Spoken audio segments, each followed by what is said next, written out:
Magandang araw mga Marcy! Yes, another day, another mini vlog na naman tayo dahil Sunday yan, pumunta si Tita Lane sa bahay at biglaan na naman ang aming pag-alis papuntang dagat.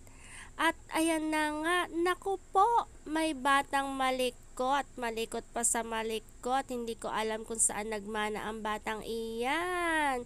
Gustong gusto na lang sumabit at kung saan saan.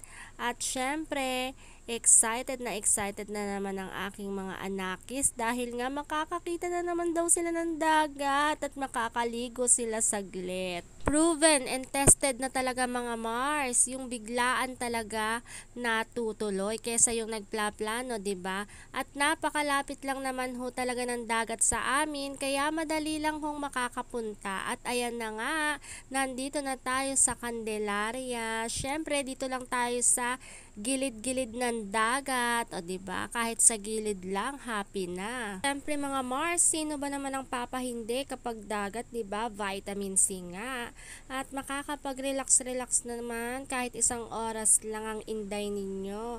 At ayan na nga ang aking mga anakis, naglalaro na talaga sila dyan. Ang saya-saya na naman. Nako, baka naman mapalaginipan nyo na naman yan ha, mga bata kayo.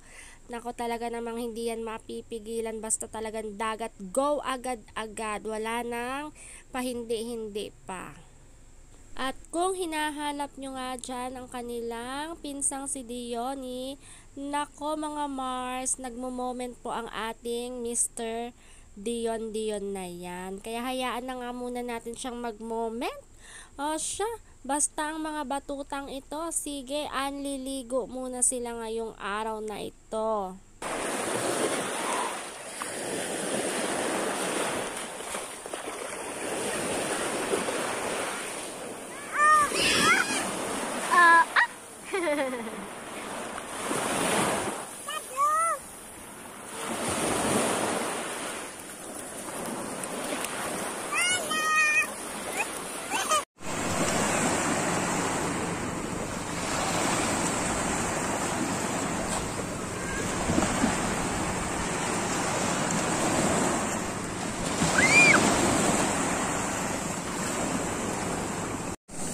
Anong ginagawa mo ate? Para maputi ako.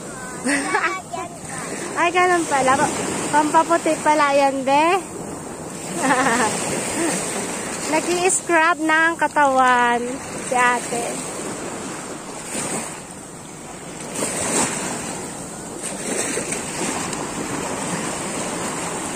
Ayan po si Margo, naglalaro lang. Sa mukha. Wag na, be. Wag na, sa face na ako.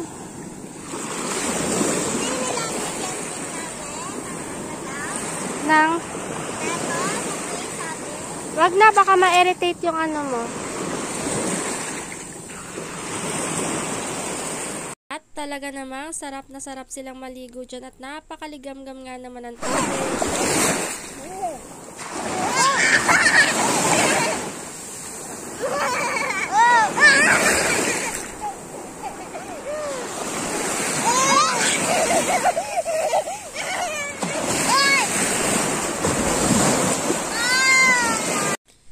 Ayan lang ang aming ganap ngayong Sunday. Maraming salamat sa inyong panonood. Hanggang sa uulitin. Huwag kayong magsasawa.